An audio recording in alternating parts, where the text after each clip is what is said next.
Welcome, folksy folks. My name, Evelyn. My name is Vanessa Y. Rogers, and I'm the hostess of Fabric of Folklore. And together with Donna Fields of Doorways to Learning, we come together on a monthly podcast where we explore one fairy tale of your choosing. So we have we have 3 fairy tales that we give you the option from which to choose, and we have a monthly poll, and then whichever one wins is the one we do a deep dive into and find its history and context and have a deeper understanding of that fairy tale. So this fairy tale comes from Portugal, and this is another one that was recommended from some listeners. It is called Enchanted Maura, or Moros Encantados, because it comes from Portugal, or Galician. I'm not sure how to pronounce that. I looked it up, but I forgot already. Okay, so I had a difficult time finding the original of this story. There's actually quite a few local legends in lots of different regions of Portugal. So each region has its own version. So this is just one version. And I got this one from Riro.com, where there's lots of different fairy tales told there. So it was a very useful site. Thank you, Fun. Oh, and I don't know that we introduced y'all. So Evelyn, why don't you go first? Who are you? I'm Evelyn, and I'm 5. She's 5. And then who are you? My name is Declan, and I am 8 years old, and this is Ribbity. This is Ribbity, yes. And this is Pinky. Pinky. Okay, we've got our stuffies with us. We're ready for our storytelling. Okay. In the verdant hills of Portugal, there exists a legend that is whispered through the olive groves and vineyards, enchanting all who hear it. This is the legend of the Enchanted Maura. The story began many centuries ago in an era where the line between earthly realm and the mystical was as thin as a spider's silk. The Maura, of a being of extraordinary beauty and power, was the daughter of a Moorish king who ruled the land with wisdom and strength.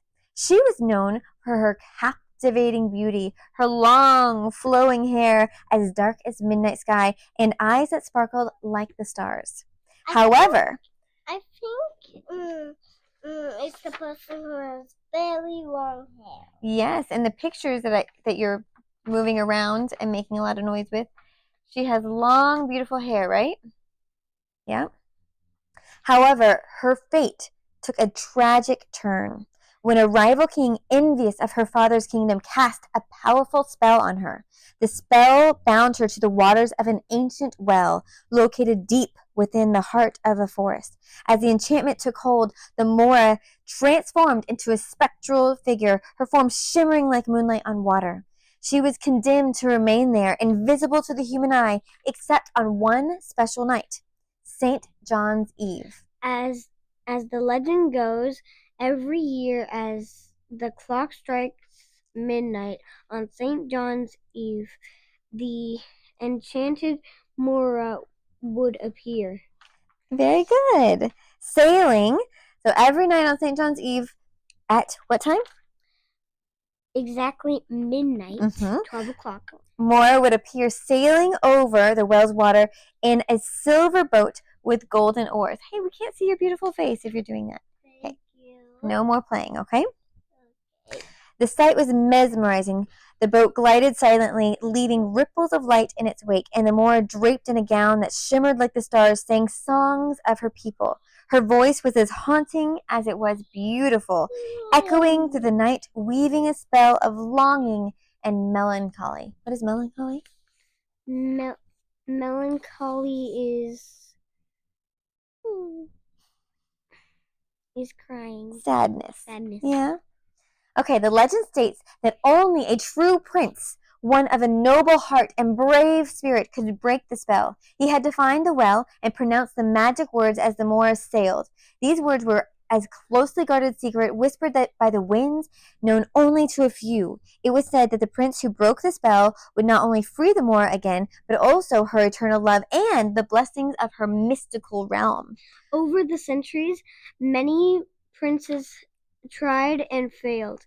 Some were lured by the promise of her love. Others by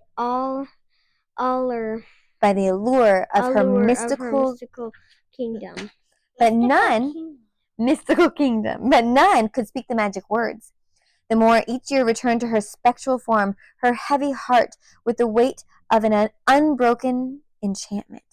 So on every St. John's Eve, as the clock nears midnight, the people of Portugal look towards the ancient wells and forest, listening for the mournful song of the enchanted Maura, wondering if this will be the year when a prince will finally utter the magic words and set her spirit free. And so the legend lives on. The end. So what did you think? That was a short one. That was a short one. What do you think if you saw Maura in the forest or in a well? Do you think that you would be scared or be happy? Happy?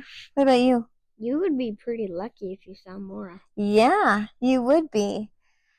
So if that is the story that you want us to do a deep dive into, to do a better understanding of Enchanted Maura, make sure that you go down to our links below and you can vote in the poll for Enchanted Maura for the fairy tale flip, our monthly fairy tale flip episodes. So thank you so much for listening to Fairy Tale Flip Story Time. And until next time, keep on adventuring. Keep on adventuring. That's good, Evelyn. What do you think? Keep the stories alive. Keep the stories alive. Oh, that's a great one too. All right, so keep on adventuring and keep the stories alive.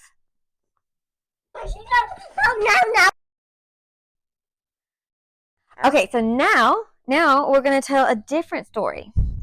Okay, we're going to start over, and I'm going to reintroduce everybody. Oh, wait.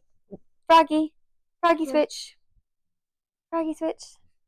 All right, now everyone's happy. Oh, do you not want him? Okay, we'll just put big sheep, horn sheep over here. Okay. Can I do this? When we're done, I will let you make your own video with the microphone, okay? Does that sound exciting? Yeah. Okay, you can make your own video. All right. So this is a story that you haven't heard, so I got you